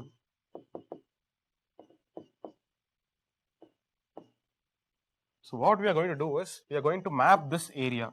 We are going to understand what the subsurface looks like. How are we going to do that? How are we going to do that? We are going to use acoustics. We cannot send an underwater vehicle to map the seabed continuously, because at many places it might go to a depth of 20 kilometers downward also. So we cannot actually use an underwater vehicle to map the entire area, and the movement of the vessel in such extreme depths will also not be fast and efficient. And moreover, there is no fuel source or anything. So that option is removed. So somebody has actually mentioned that. Yes, it is by using acoustics, by using sonar techniques. So we are going to just send a ship. A big ship will be sent, and it will have sonar, and it will just map this entire area. It will find the surface structures. What are the composition of these structures, and the sonar will pick different signals. If it's a grass, the sonar signature is going to be different. If it is a microorganism or a fish, the signature is different. For the surface, signature is different. Okay, so we are going to use sonar so as to create a map, a physical, visual map of whatever lies under the sea. This is all about underwater domain awareness. Okay, so why such a complicated word? Is because of the utility. For what purposes is this going to be used? That is where this kind of a complexity arises. where. So it helps in disaster management. That is correct. To find out if you have shallow waters or deep waters near certain coastal areas, you will be able to gauge the impact of strong waves or the fury of the seas. Okay, so what will be the magnitude of the impact? Okay, so that is something which depends upon the shallowness and depth of the coast. So that way, yes, it can be used for disaster management, no doubt. What other use? Another main use is with respect to warfare for naval purposes. In India, we do not actually indigenously manufacture our sonar. We actually import our equipments from the West. And their systems are not very adaptable. They are not very efficient in tropical seas. Okay, the sonar technologies that they have all developed was all developed during the Cold War and World War era. That is the same technology which is being used even till date. And whatever they do, see, countries, they just pump in so much of money to develop a particular technology. They would do it only for their own warfare purposes. Okay, so the technology that they have developed is good for temperate oceans, but it has been found in many cases that it does not work well in tropical conditions. So it is high time we come up with our own indigenous systems. And how can we do that? We have to develop a technology for mapping this underwater surface here. It is by starting here, this as our initial project where we start creating an ecosystem for sonar, for communication centers. Okay, it's not just about one mission called a sonar alone will not be developed. There's a lot of other technology also which has to be parallelly developed. Sonar has to be developed. There's also some relay and transmission centers which have to be developed, and unmanned underwater vehicles. So that is also something that we'll have to develop. So it's a complete ecosystem which has to be developed. So by starting for this project, when we start this project, it can actually be used for the technology can also have use in for our naval purposes also. So that can be mentioned in the answer. Okay. Underwater domain awareness is needed to know about tsunamis. Yes, that's the same thing about disaster management. So when you know what are the surface, subsurface features like, you will be able to have a better disaster management strategy during tsunamis and such kind of issues, no doubt. And another aspect of this domain awareness is what we are going to do is we are going to map the entire coastline, our entire exclusive economic zone, this 200 nautical mile zone. So we'll be completely mapping it. Okay. So you will have a complete picture of what is the subsurface here, what is the subsurface here, what is the subsurface here. And India has a very ambitious plan to switch over to renewable energy.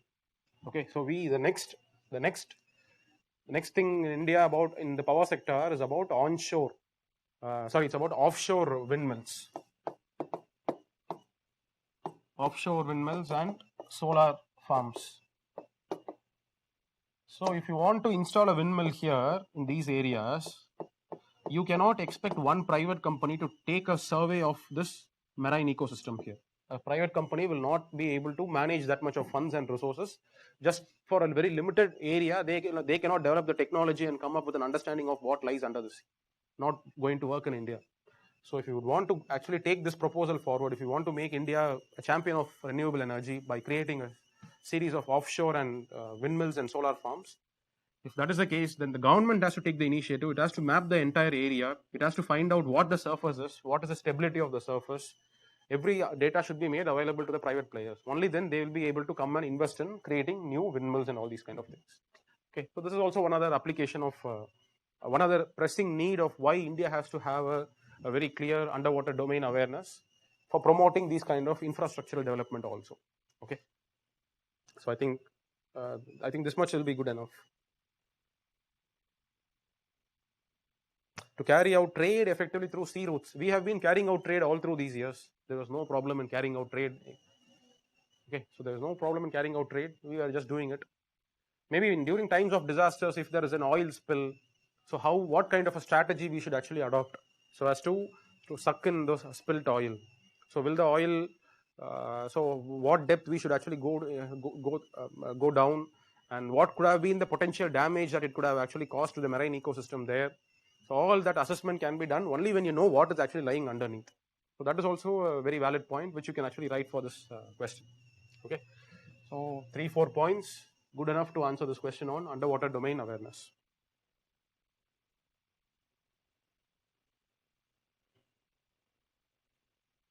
Ocean exploration can help to uncover mysteries of submerged past from history, maybe even IVC.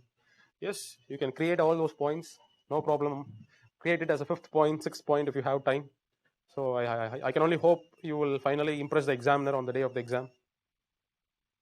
You can make use of technology like 3D photogrammetry to understand 3D photogrammetry to understand the subsurface and get to know its biodiversity and shipwrecks.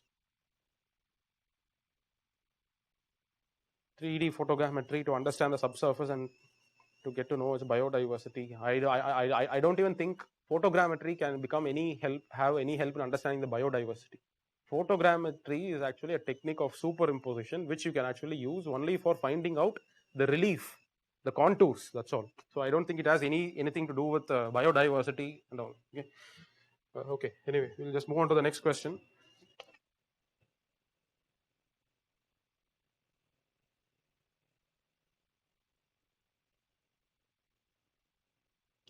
Okay, the government is planning to open up coal mining sector for private sector participation. Discuss the possible impact of the move. This question could have been examined instead. Okay, discuss means, of course, everybody knows the implications. It's going to lead to a, okay, if it is just a discuss question. Question number 9, Indian government opening up the coal sector. So what if there's a prelims question like this? Coal sector was opened for the first time to private participation in 2020. If there's a question like this, is it a correct answer or wrong answer? Coal sector was opened for private participation for the first time in 2020. Wrong. Why is it wrong? Why is it wrong?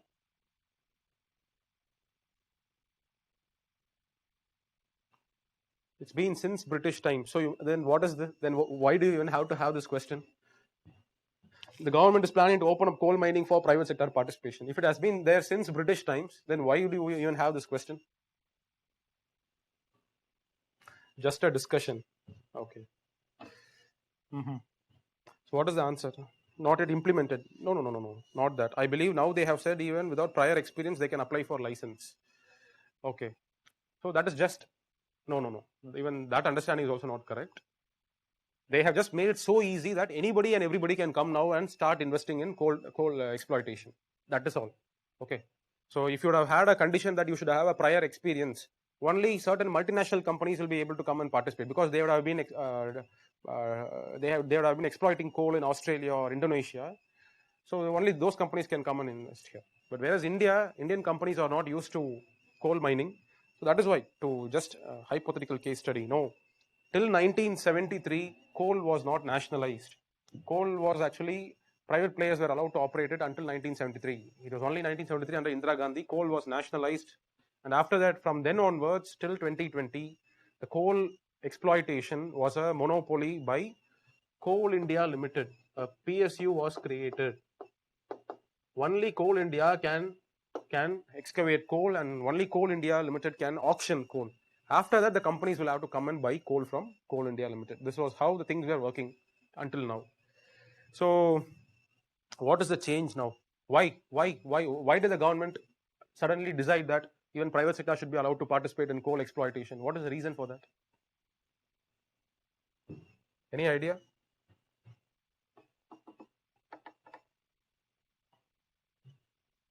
Yes, what is the answer? That's correct. To increase more production, that's correct. Employment generation, all these are correct answers. Almost 40% of our coal requirement is actually, it is satisfied by imports. Our domestic production capacity is not that adequate enough. Okay, Coal India Limited, a single entity, is not able to ramp up the production to the needs of the various companies. Coal is required for power sector, it is required for steel, aluminum smelting, for all these sectors. Okay, and Coal India Limited is not able to meet the needs of private power plants. That is why the growth in last year, if you actually see, last I think last 1 year or last 5 years, I'm not sure about the statistics, but the pace of growth of renewable energy has outgrown the pace of growth of thermal power, I think last year, 1 year. So it means that new thermal projects were not coming up. It's because they are not able to make the project viable enough. Because of Coal India not in a position to ramp up the production and give them more supplies of coal, these companies have now started importing coal from Indonesia and Australia. So because of that, their costs are generally higher.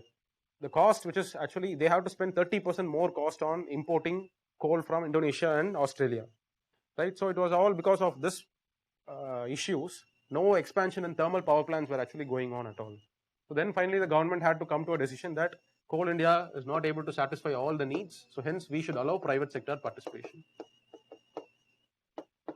And to make it very easy for private sector to participate, the conditions such as no prior experience is required, all those conditions have been actually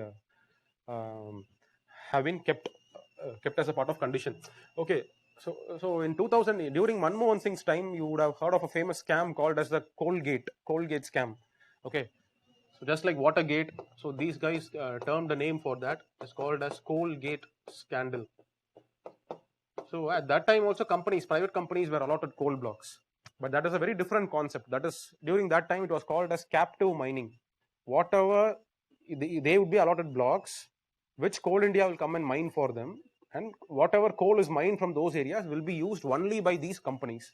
That is the concept of captive mining. So you cannot call that as privatization of coal mining activities itself. But it's only in 2020 we have actually come up with privatization, private participation in coal excavation and mining itself completely.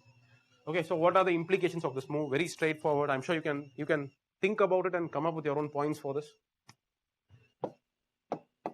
Discuss the implications. Increase production. Definitely it's going to happen. So it can increase more employment opportunities. Reduce India's dependence on imported coal.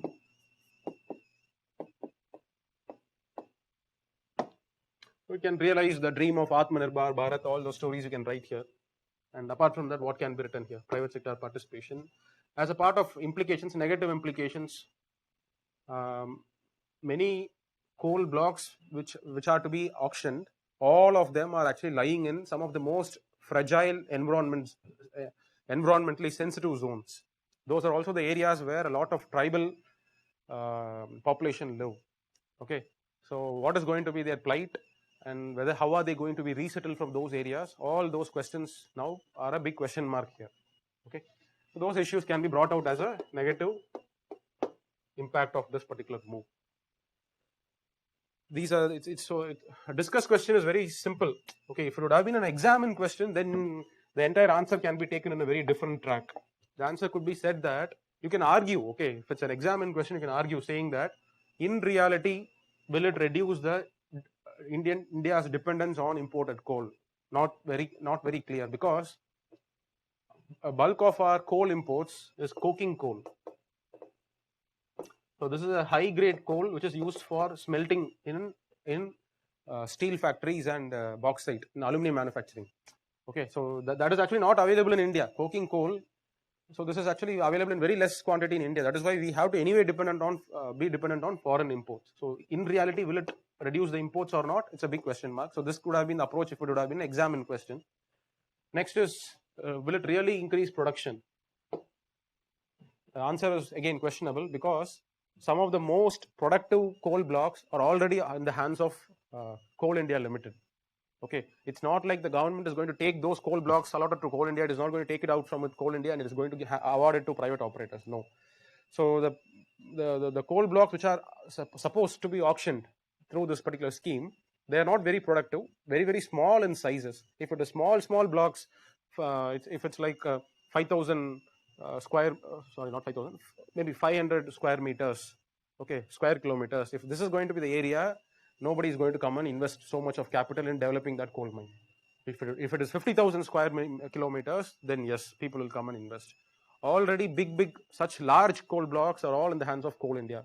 So will it really entice the private players to come and invest for exploration and exploitation? Very question mark. So this is how your answer could have been if it would have been a examine type of a question. Okay.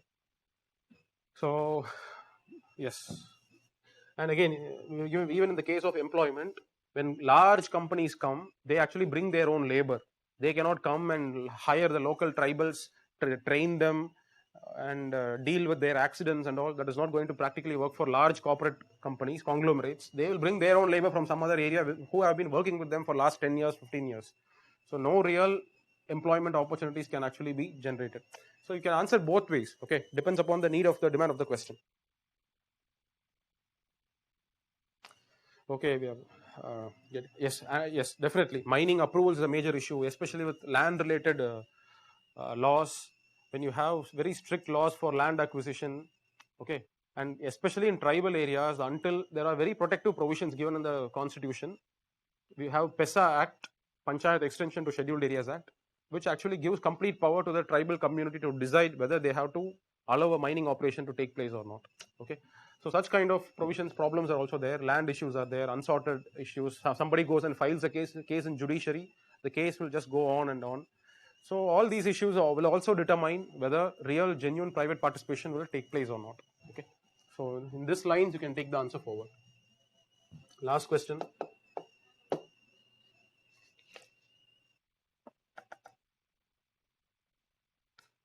Emergency of 1975 to 77 crucially tested the foundation of Indian democracy and the morals of the Indian constitution.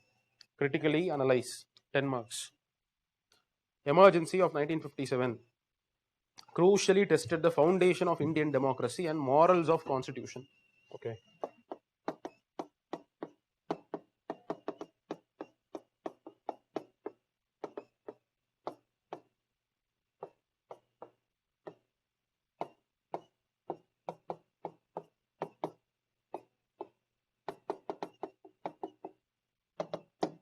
So what is your individual understanding of how did it affect, how did 1975 to 77 emergency, in what way do you think it had affected the principles in the constitution? Any opinions for that?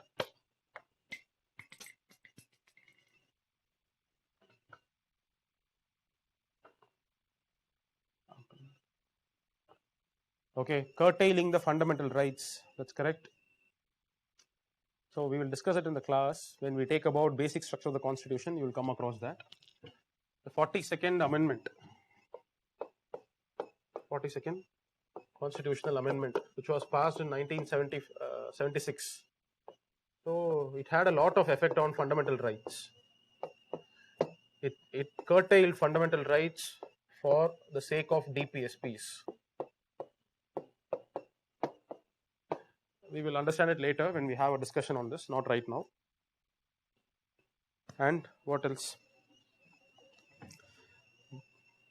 Violation of human rights. Okay, see, those are all like acts taken by the police forces.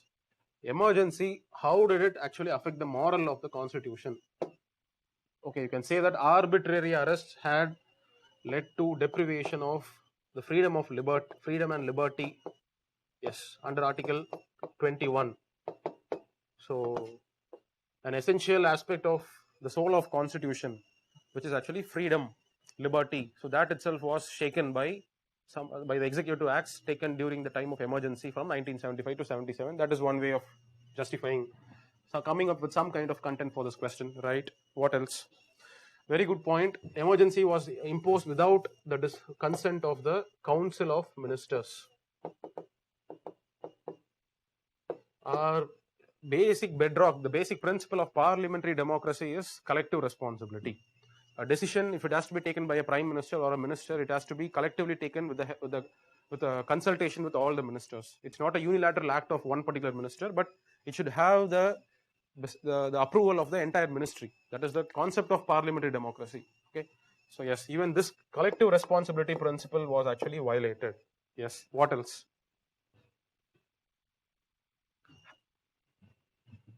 Anything else? Sovereignty of states mitigated. Totalitarianism, no, not really. President becomes rubber stamp. See, these are all stories which you cannot actually write in the examination. What you have heard from various sources, president had become a rubber stamp during emergency. Never use such kind of things. Okay. Reason for emergency not explained. No, it was explained. On the very same day on which it was proclaimed, the president had made a speech in All India Radio. He had given the reasons that this is why I am declaring emergency. So that is not the correct reason.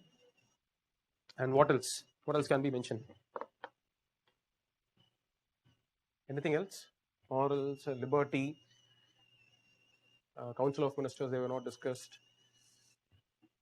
Yes, another important aspect that can be actually brought in the answer is curtailing the power of judiciary.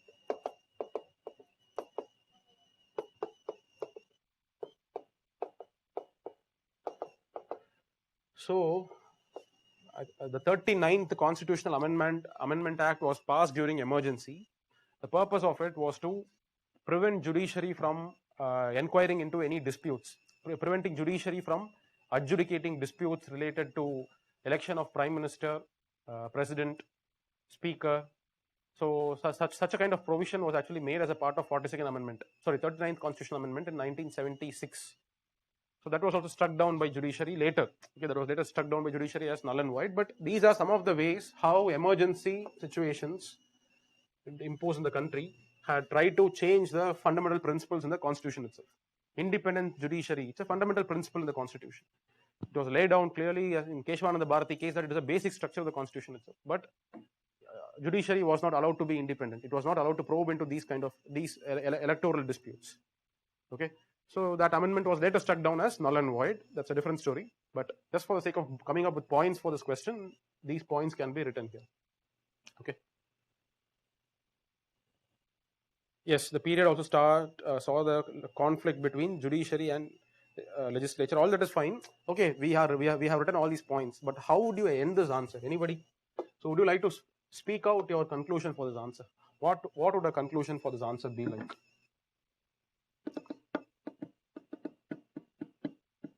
Will you explain major cases like Keshavananda Bharati? Yes, I will explain. There will be a separate session for discussing about basic structure. So what would be yes, you can also mention that 44th Amendment Act had changed. All that is okay. But whatever aspect which I have discussed right now, that was all not changed in 44th Amendment Act. So that cannot be brought in the conclusion. That's a very good answer. The emergency exposed the weakness in our constitution and has helped to reconcile the flaws with subsequent amendments. Yes, you can end it like this also. This is also fine.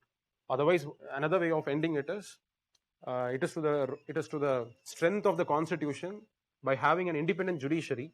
Some of the steps that were taken by the executive during the years of 1975 to 77 were all nullified under the act of judiciary, and this has restored the faith of a common man in the constitutional democracy.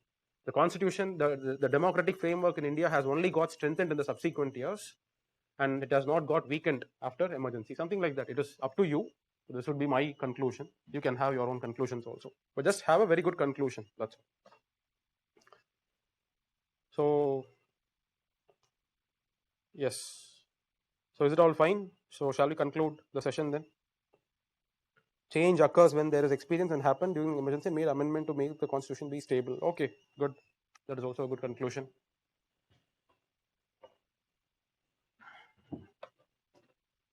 All right. So do you get a feel of mains? My purpose when I came, I was clear that I should not be there to just dictate what points you should be writing for the answers. I wanted to just give you some broader idea about mains. Okay, so how you should be thinking about various questions. So were you able to gain something out of this? Don't tell me I got a lot of points. There is nothing about points. You can browse about it, and internet can give you even more than that. So you have to work on your own.